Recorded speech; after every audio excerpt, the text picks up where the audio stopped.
Assalamualaikum warahmatullahi wabarakatuh. Perkenalkan, nama saya Fatul Hakim Alfala dengan nomor pokok mahasiswa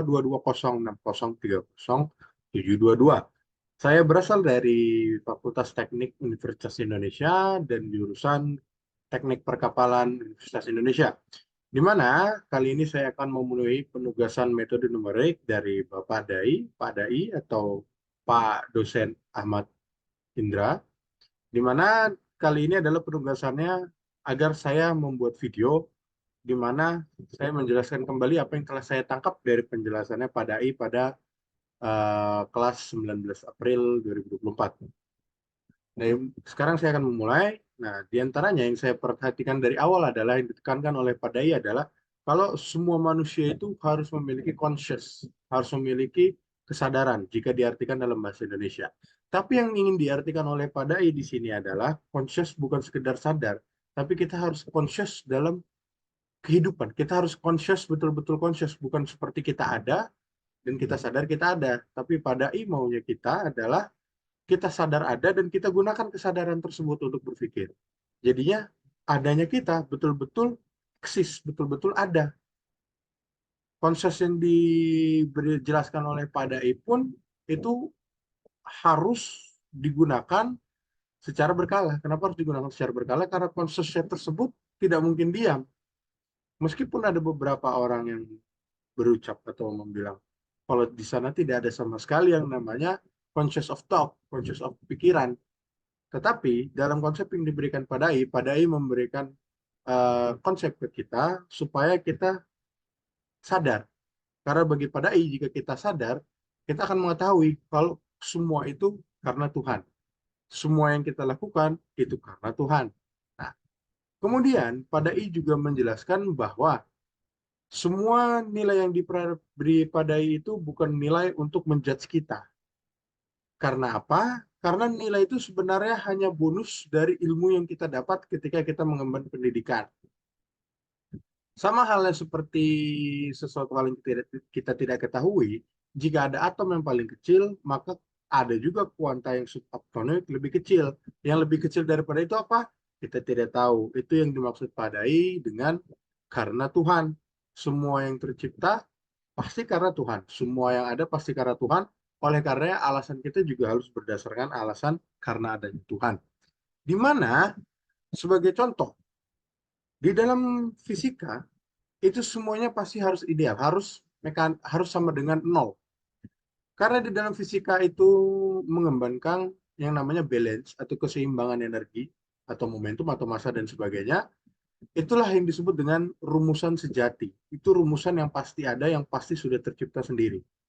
Sedangkan jika kita melihat mekanika fluida atau termodinamika, itu merupakan rumus-rumus ideal, di mana rumus-rumus itu telah diturunkan dan sebagainya macam. Rumus-rumus tersebut tuh dapat kita selesaikan dengan metode numerik, di mana untuk metode numerik ini kita harus memiliki kepala dan pikiran yang conscious. Kita harus memiliki badan yang conscious. Nah, nggak semuanya masalah dunia kerja itu abstrak sehingga kita harus mendefinisikan masalahnya. Lalu buat rumus sendiri dengan hukum-hukum yang ada. Nah, hukum-hukum yang ada tersebut bisa diturunkan dan sebagainya. Tetapi ada hukum-hukum yang tidak bisa diturunkan atau hukum-hukum yang tetap. Di mana hukum-hukum tersebut adalah hukum-hukum yang telah diciptakan oleh Tuhan. Nah, masuk ke penjelasan selanjutnya, bahwa pada itu juga menjelaskan kalau metode numerik itu tidak boleh agnostik dan ateis. Kenapa? Karena kita harus conscious. Sangat sulit belajar metode numerik dengan Pak Dai jika kita ateis dan agnostik. Oleh karena Pak Dai menawarkan kita juga siapa yang masih belum mempercayai hal tersebut, semoga bisa diselaraskan. Tetapi kita juga mengetahui bahwa agnostik dan ateis itu tidak bisa dimasukkan ke metode numerik. Kenapa alasannya? Karena metode numerik membutuhkan kesadaran. Di mana kesadaran itu kita juga harus sadar kalau kita berasal dari Tuhan yang menciptakan kita. Kemudian juga kita harus tidak ateis dan harus tidak agnostik. Kenapa? Karena kita harus mempunyai intention, kita harus mempunyai tujuan. Karena hal tersebut, Pak Dai memberikan kita suatu konsep yang namanya Dai Five, di mana ada uh, conscious, terus ada how to conscious, ada cara cerdas ingat Tuhan, dan cara berpikir yang telah diberikan. Tetapi itu backgroundnya. 5 isi dari yang pada diberikan adalah first thinking itu adalah intention. Setelah intention ada initial thinking mengenai problem ya. Ada pola pikiran awal mengenai masalahnya. Kemudian ada idealisasi. Idealisasi itu mengeksakan, mengekuasi bagaimana masalah itu ada. Kemudian ada instruction, di mana instruction itu tahapan-tahapan kita ketika kita seperti menggunakan MATLAB atau Python, di mana kita sudah mengetahui apa-apa saja angkanya, apa-apa saja rumus yang akan kita lakukan, dan kita tinggal masukkan ke dalam pemrograman tersebut. Nah, dari 5 ini membutuhkan conscious thinking yang seperti saya bilang tadi. Conscious thinking tersebut itu kita harus sadar, kita sendiri, saya sendiri adalah kesadaran saya. Di mana sih supaya kita bisa sadar? Nah, kita tuh harus tahu cara cepat untuk ingat Tuhan. Cara cepat untuk ingat Tuhan apa? Seperti yang sudah disebutkan sebelumnya, kita harus sadar kalau kita ini adalah makhluk yang tercipta karena Tuhan semesta, karena Allah Subhanahu Wa Taala. Kemudian saya akan menjelaskan satu persatu mengenai metode DAI 5. Di mana yang pertama adalah intention. Seperti yang saya bilang, intention atau purpose adalah ciri-ciri orang yang conscious, yang sadar. Kalau jika kita diberikan soal hanya pipa saja, tapi tidak tahu apa yang harus diselesaikan, kita tidak tahu intention apa yang kita miliki.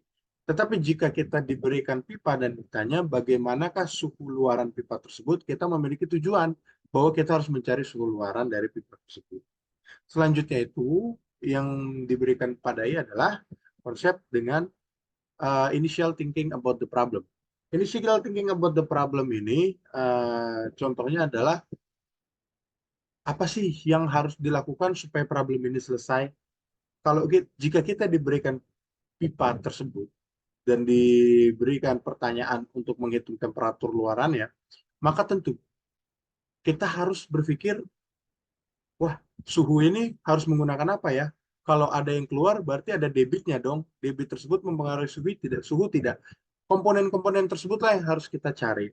Jika komponen-komponen tersebut sudah kita temukan, maka akan masuk ke tahap selanjutnya, yaitu tahap yang namanya tahap idealization. Di mana yang seperti saya bilang tadi, idealization itu adalah contoh-contoh mata kuliah seperti termodinamika dan mekanika fluida. Tetapi uh, hukum-hukum yang tetap yang bukan idealization itu adalah seperti fisika